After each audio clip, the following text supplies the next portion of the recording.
Look closely at the stones of the Old World. Look at the photographs from the dawn of the camera, those faded, sepia-toned glimpses into a reality that feels entirely alien to our own.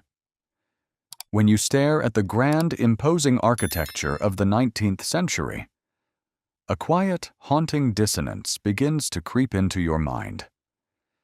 The official historians tell us that these monuments were built by our immediate ancestors, men with horse-drawn carts, simple pulleys, wooden scaffolding, and hand tools.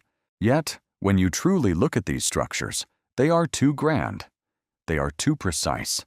They carry a weight and an antiquity that completely defies the dates slapped carelessly onto their cornerstones. Look at the ground levels of these massive stone edifices in those early photographs.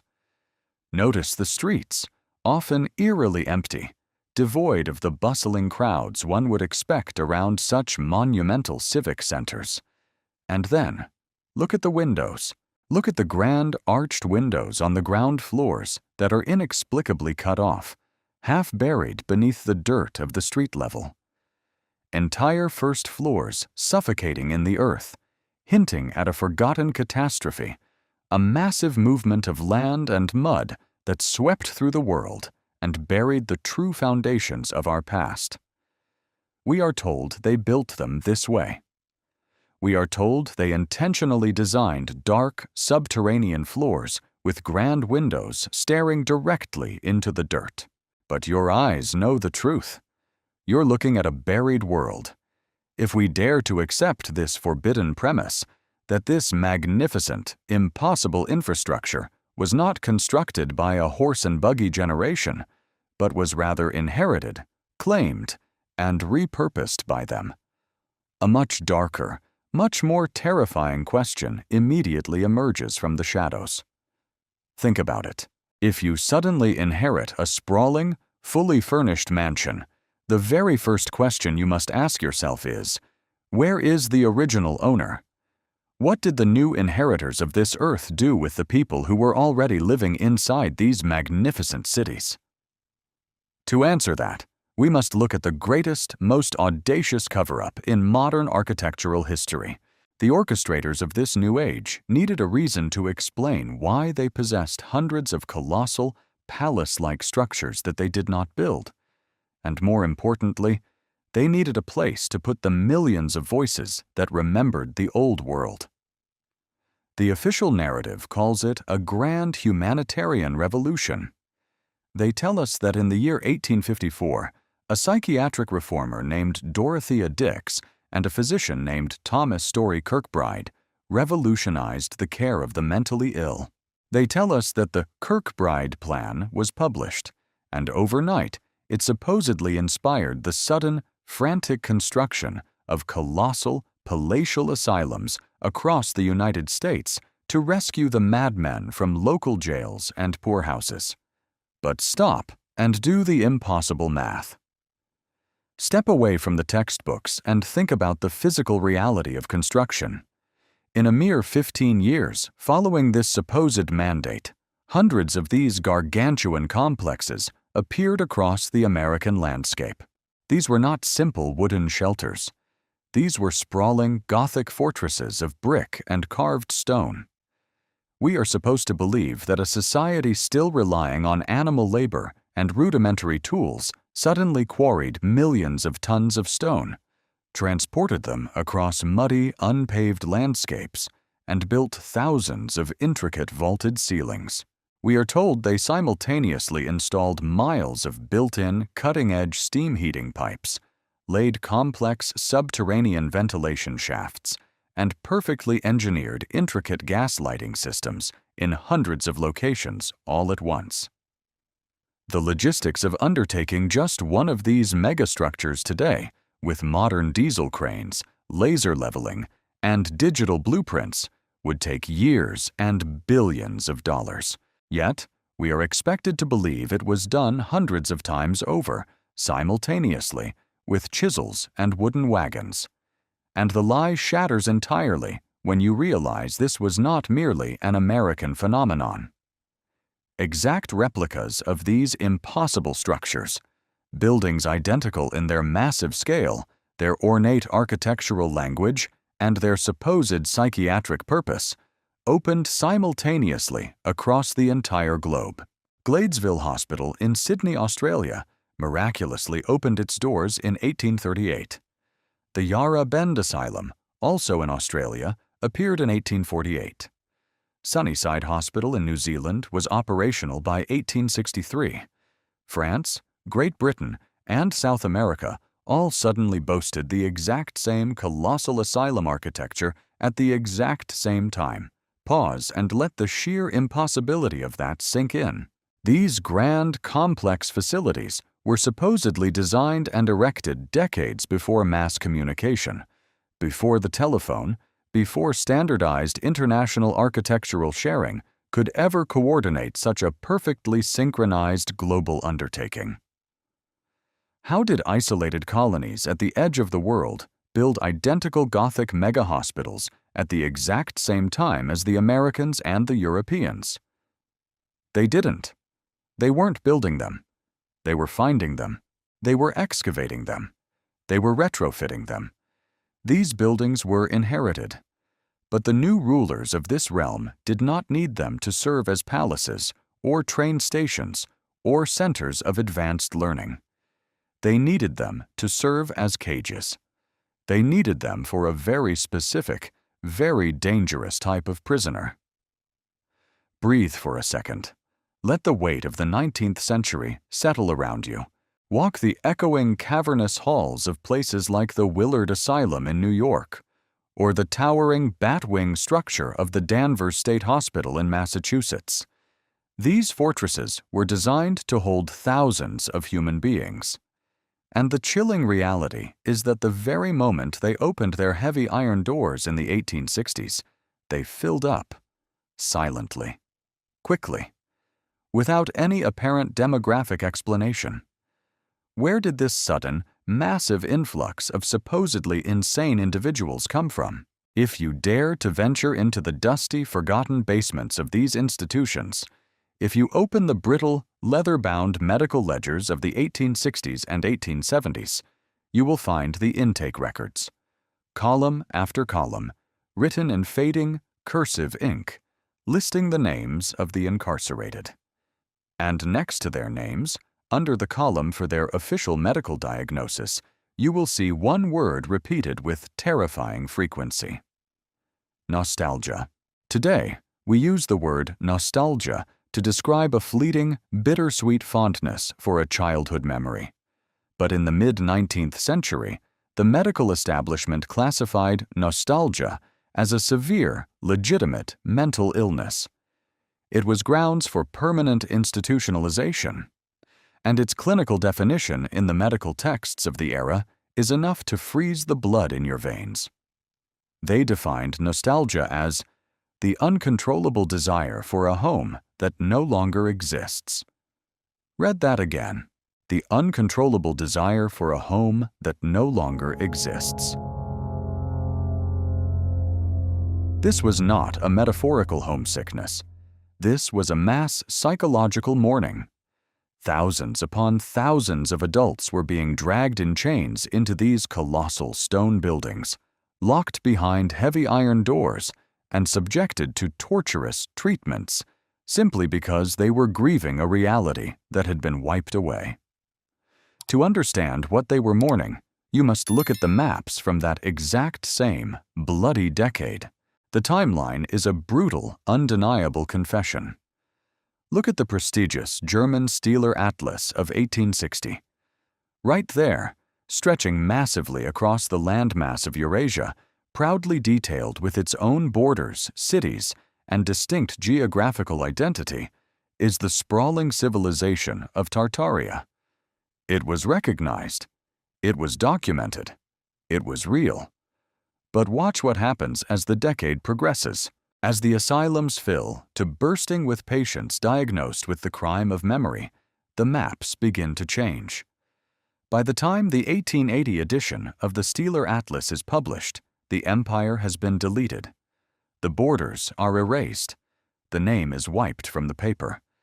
The landmass is partitioned, swallowed up by the Russian Empire and the Qing dynasty.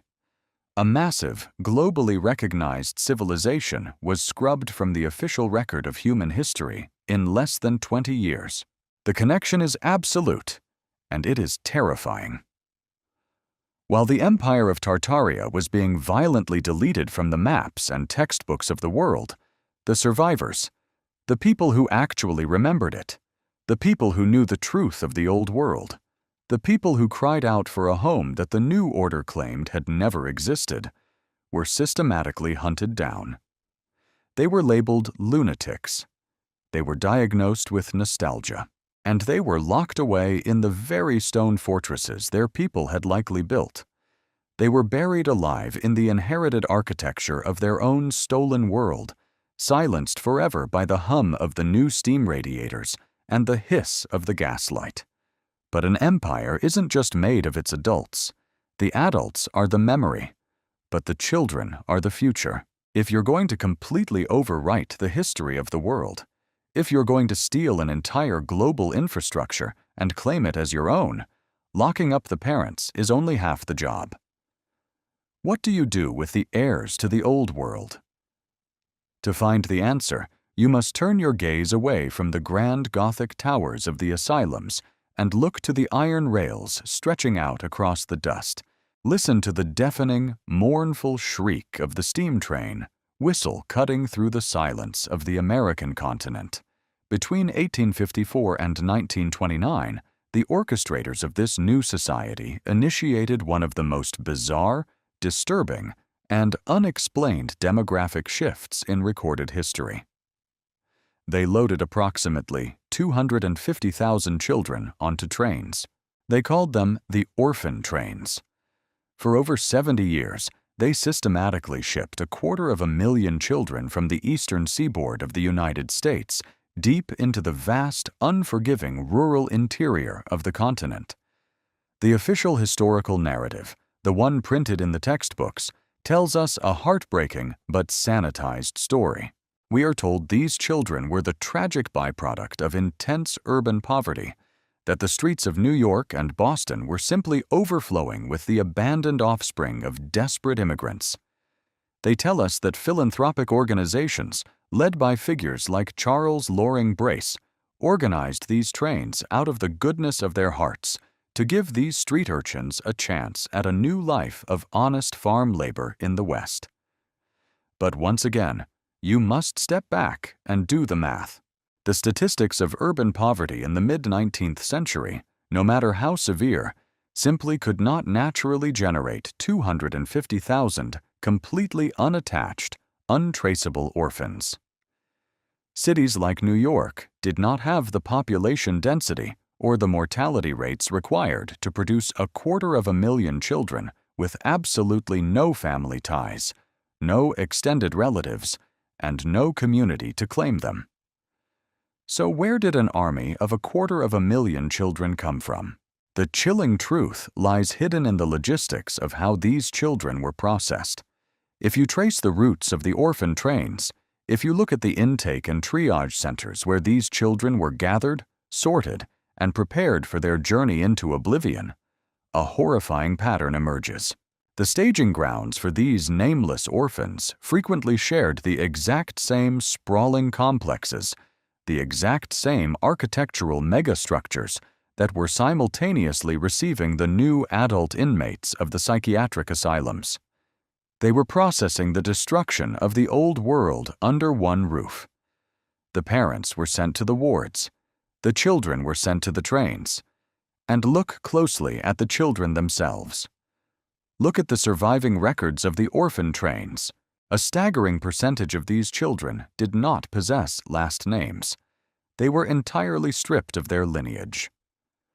Furthermore, investigators who have dug into the manifests note that many of the children who did possess names carried distinct Slavic, Germanic, and Eastern European surnames that completely defied the standard demographic profile of the poor Irish and Italian immigrants dominating the slums of that era. These were not the children of the local poor. These were the spoils of a hidden war. They were the children of the Tartarian diaspora, the descendants of the old world whose parents were currently locked in the vaulted towers above them, screaming for a home that no longer existed. When these children were loaded onto the trains and dispersed across the endless plains of the American Midwest, they were subjected to the final stage of the erasure. Upon arriving at their destinations, they were lined up on wooden platforms, inspected like cattle by local farmers, and handed off to strangers. They were legally renamed. Their original languages were beaten out of them. Their Slavic and Germanic names were replaced with generic New World anglicized identities. Their pasts were systematically wiped clean. They were a blank slate generation, a massive workforce of disconnected, traumatized youth, forced to build the agrarian foundation of a new nation, while possessing absolutely no memory of where they truly came from. The theft of a generation was complete. For over a century, the new rulers of the world succeeded in keeping this secret. The textbooks were rewritten. The maps were reprinted. The inherited buildings were slowly normalized, accepted as the miraculous handiwork of men with horse-drawn plows. The children of the orphan trains grew old and died, taking the fractured, suppressed fragments of their origins to the grave. And the adults in the asylums, the ones diagnosed with nostalgia, eventually faded away into the cold stone walls, their desperate cries dismissed as the ramblings of the insane. The perfect crime. An entire civilization erased, its infrastructure stolen, its people divided, renamed, and locked away. But the truth has a way of refusing to stay buried. Stone remembers, and the victims of this grand erasure did not go quietly into the dark. They left us a message. Fast forward to the modern era, the early 2000s. The architects of the current paradigm decided it was time to tear down the Danvers State Hospital. The massive, terrifying Gothic structure had sat abandoned for decades, a looming, rotting reminder of the 19th century. When the wrecking balls finally swung, when the heavy machinery began to tear into the massive stone walls and the miles of brickwork, the demolition crews made a discovery that shattered the silence of 150 years. Hidden deep within the structural anatomy of the building, completely sealed away behind layers of heavy stone and mortar, the workers found caches of hidden items. These were not accidentally dropped belongings. They were intentionally, desperately entombed. The workers pulled out small, meticulously hand-carved wooden figures, strange, haunting effigies that bore no resemblance to traditional American folk art. And alongside these figures, tightly rolled and hidden in the absolute darkest, most inaccessible crevices of the walls, were papers. Brittle, aged documents covered in ink. When archivists and historians examined these hidden texts, they were baffled. The writing was a beautiful, flowing, cursive script. But it was not English. It was not French. The linguists who analyzed the desperate, hidden scribblings of the supposedly insane inmates of Massachusetts noted that the characters, the syntax, and the flow of the script heavily resembled the languages of Eastern Europe. Why would the supposedly local, impoverished lunatics of New England be carving strange wooden idols and hiding documents written in Eastern European script inside the walls of an asylum? Because they were not local. They were not insane, and they were terrified of being forgotten. Those sealed artifacts were a time capsule, a desperate, final act of defiance by a people who knew they were being erased from the timeline of humanity. They knew they would never leave those walls alive. They knew their children had been stolen, placed on trains, and stripped of their names. They knew the maps were being redrawn and the textbooks rewritten to pretend they had never existed.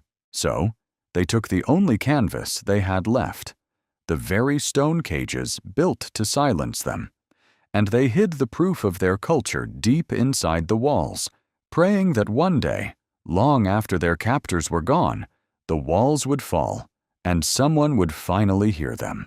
The grand, impossibly complex buildings of the 19th century that dot our cities are not monuments to the architectural genius of our immediate ancestors.